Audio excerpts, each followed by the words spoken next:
Look at you. Look at you. I have to say thank you to Dr. Tatum, to the trustees and all of the faculty, our distinguished honorary guests, all of the family in the house. Thank you. Friends of the graduates. It is my exquisite delight to stand before you, the 125th graduating class, this year, 2012. As I stand before you, I see the reflection of myself in your eyes. I feel in the rhythm of your heartbeat my own. I feel your desire. I feel your yearning to do well and be well in the world. I congratulate and celebrate you.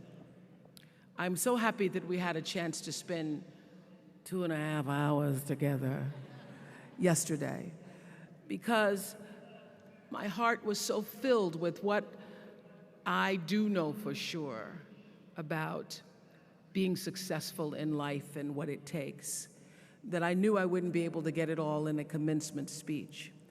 So I've tried to condense into just 3 items. Aren't you glad it's 3 and not 10?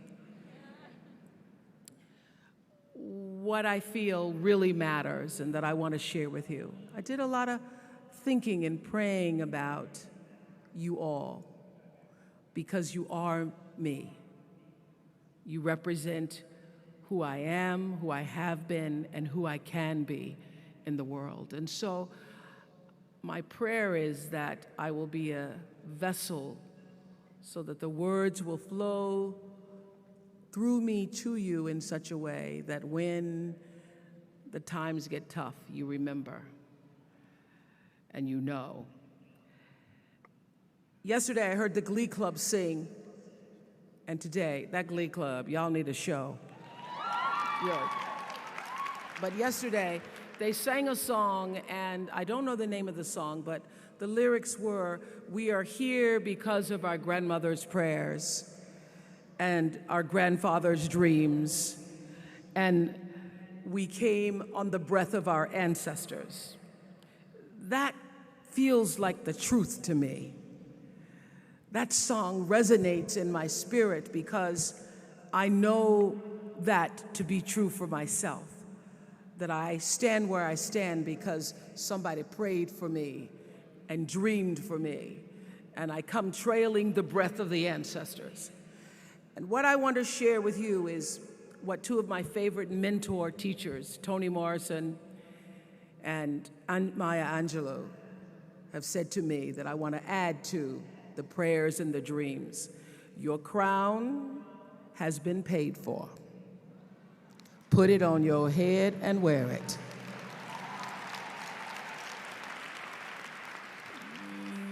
You're going to walk out of here with a crown today that has been paid for, not just by you and your 4 years, but paid for by the blood from the lynchings, the tears and the sweat, from the toil and the trials and the sorrows, from the burdens and the weariness, paid for by the sit-ins and by the setbacks, and paid for by those who, in the words of Sterling Brown, strong men kept a coming on, stronger, strong men getting stronger.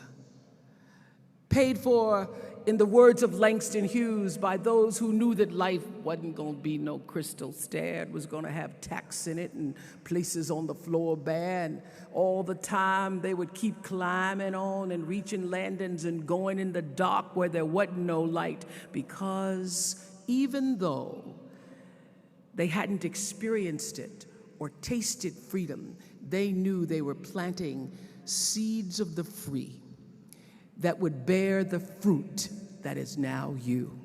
This is their day as well.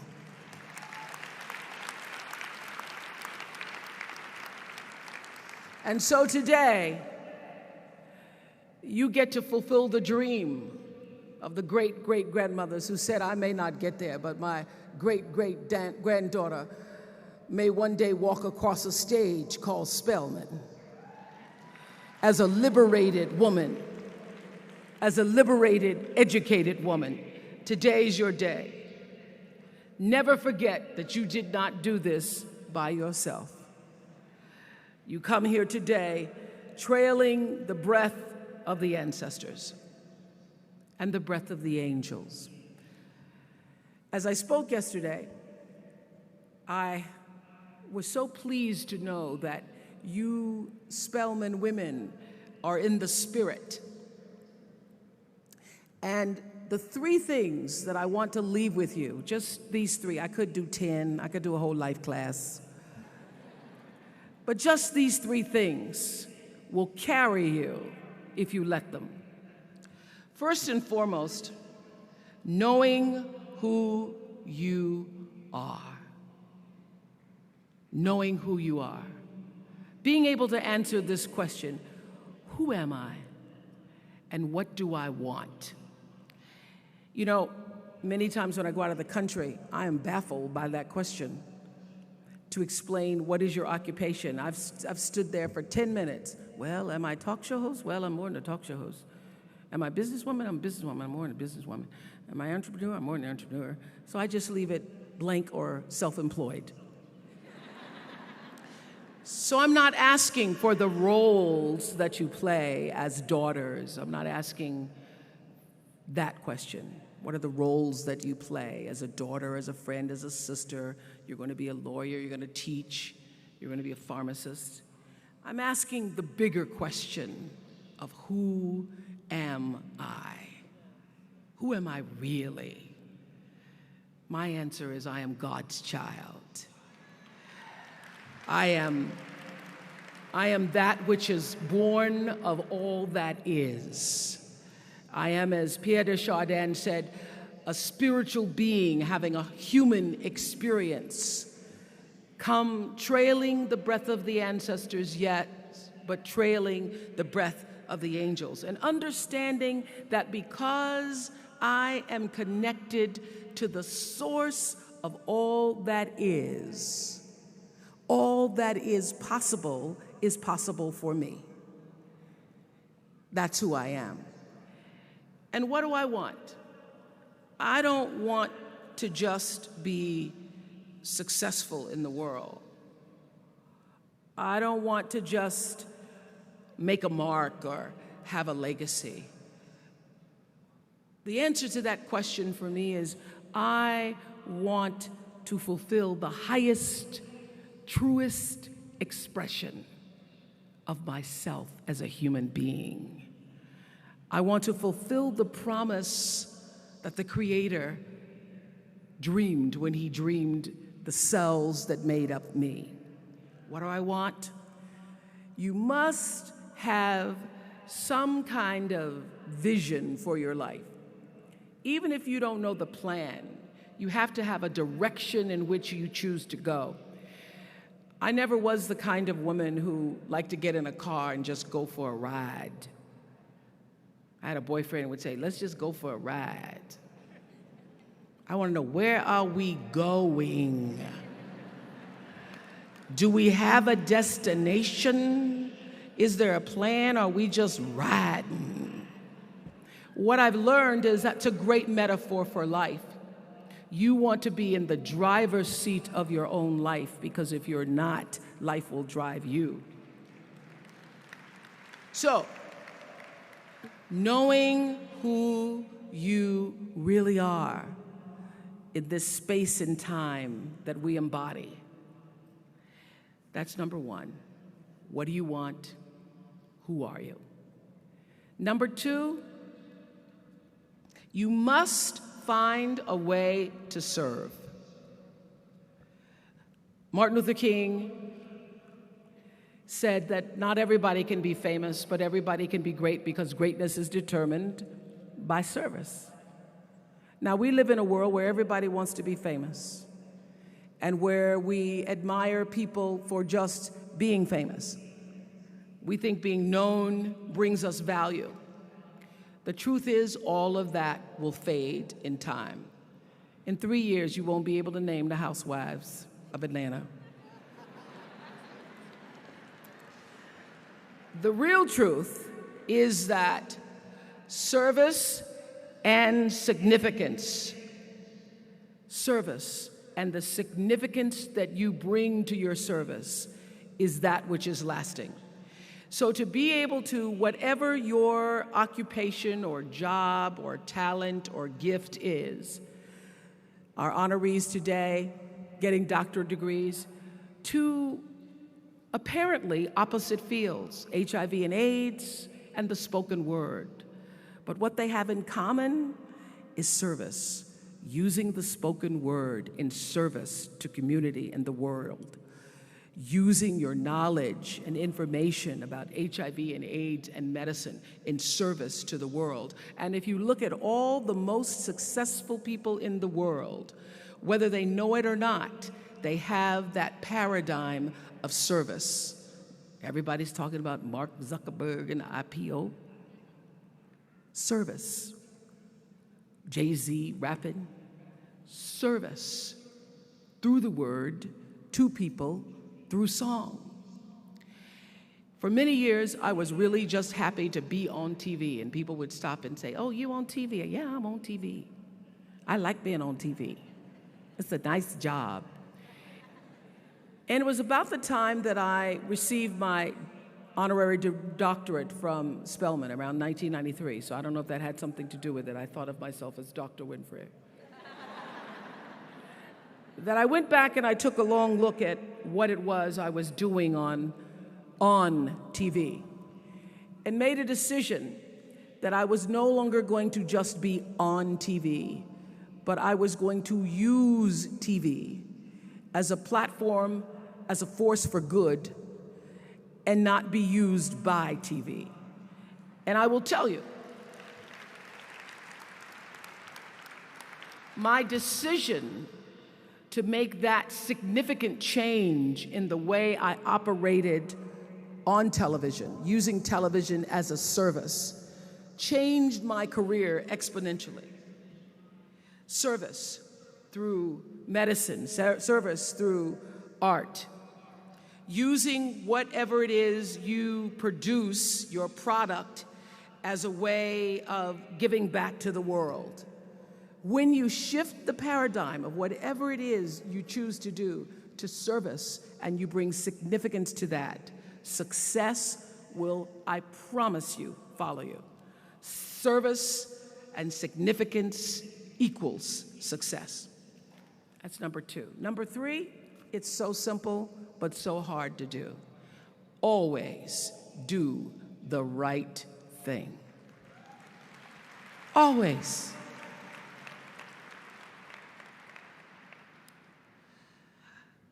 Be excellent. People notice. Think of how you notice. You go to Taco Bell, somebody gives you an extra napkin and some sauce. You notice. You want to go back to that person, because even at Taco Bell, excellence shows itself. Be excellent. Let excellence be your brand. Everybody talks about building a brand. I never even knew what that was. When people would say, "You're a brand," I would say, "No, I'm just Oprah." What I recognize now is that my choice to, in every way, in every example, in every experience, to do the right thing and the excellent thing is what has created the brand. Years ago, I did an ad for Revlon for an ad they were doing called Unforgettable Women. And what I know is that when you are excellent, you become unforgettable.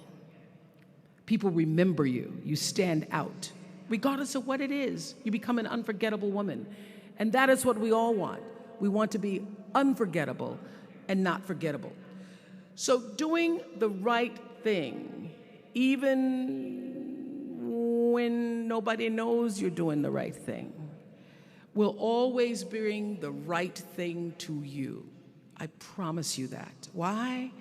Because the third law of motion is always at work. For every action, there's an equal and opposite reaction. That is so true in all of our lives. That's what Newton said. Celia in The Color Purple said it. Everything you even try to do to me, already done to you. Everything you even try to do to me, already done to you. So you don't have to worry about revenge or getting back at somebody, making sure they pay. You just have to do the right thing, and the right thing will follow you even when people don't support it. I remember many times on my show. There are many shows y'all never saw. And the reason you didn't see them is because I got the last vote. And I remember 2010, my team, hardest working team in television, had done this interview with a woman who turns out she was a Sunday school teacher by day and a sex addict at night. Ooh. And they were like, you won't believe it. We got her going out, and we got her with the men, and we get to show her, and she was willing to show us everything. I sat down with a woman for an interview that was taped. And during the process of the interview, I said, why are you doing this? And she said, oh, I want to help people. I want to tell my story, and I want to help people. I said, do you have children? She says, yes, I have a 10-year-old son. I knew right then, this is never going to see the light of day. So we got off the air, and I said to the lady, we are not going to air that show. And she said, why? My producer said, why? She knew she was being filmed. She knew what she was saying. She knows what you... I said, because her son will never get over it. Her son will never get over it. And it's not worth a rating point to me. Not worth a rating point to me to know that there's a 10-year-old boy who's destroyed because his mother went on the Oprah Winfrey show and told all her business. You do the right thing, even when other people think it may not be. And oftentimes, when you make a decision to do the right thing, immediately you're faced with doubt. Was that the right thing? Was that the right decision? I don't know. Was that the right thing? You always know it's the right thing, when in the end, there is peace. You are rewarded by peace in knowing that you did the right thing. The most important thing I have come to know in doing the right thing and making the right choices is understanding what we talked about yesterday. All of you leaving here have the potential for enormous success. There's a price that comes with that. People don't always like you, and they're not always happy for you. And if you surround yourself with people who are not accustomed to your success, they become fearful, they become scared, because you are reflecting back something to them that they don't recognize. Now, they're not going to say, you know, I'm very fearful, because you're reflecting back to me something I don't recognize. They're going to say, you know what they're going to say? They're going to say, who she thinks she is. Who she thinks she is. That only happens when you are around people who do not mean and want and aspire to the best for you. People who want the best for you want you to be your best. So my greatest advice to you is to surround yourself with people who are going to fill your cup until your cup runneth over. So when people say you're so full of yourself, you can say, yeah.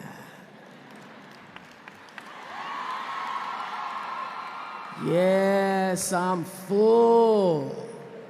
I'm so full, my cup runneth over. And to know that once your cup runneth over, you cannot spend your life with your gallon-size offerings, offering them to pint-sized people.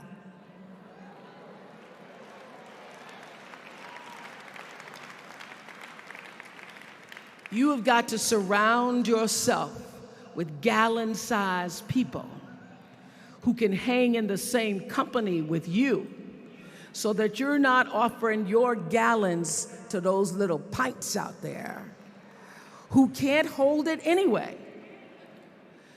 Choice to Change the World. I love that song. I love hearing you all sing that song. And what I know for sure is that the biggest choices begin and end with you, your internal big questions. Who do I want to be in the world? My relationship to source energy, to all that is God. I'm not talking about what you believe in God. I'm talking about your experience of that which is all life, which is divine and universal. I'm talking about the big deal, being connected and aligned with that. When you are tuned in and charged into that, whenever you feel empty, you go inside yourself and you connect to the source and you know that all things are possible. To know that and to choose to do the right thing in service and significance, I promise you, you will create a vessel of service for yourself first, because you have to honor yourself first. You have to give to yourself first, otherwise you have nothing to give away. You will create a vessel for yourself, for your family, your community, and the world. And those three things will not only lead you to a blessed life. I stand as a witness. My life is so blessed, I can't even take it in sometimes. It will lead you not just to a gifted life and a rewarding life that fills you up, but a sweet life. That's what you want. You want the sweetness. You want it to be so sweet so that even when the storms come, and they will, you'll know this too shall pass. This too shall pass. The storm is passing over, and you shall not be moved because you know who you are. When you can do that, grace will follow you, grace and glory. And when they see you coming, it ought to make them proud. They say it's the click of your heels, it's the bend of your hair, it's the palm of your hand, it's the need for your care, because you a woman, you a Spellman woman.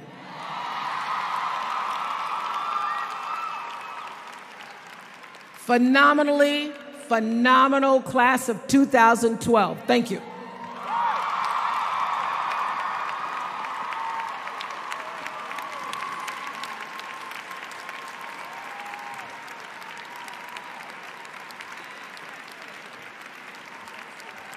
Fabulous.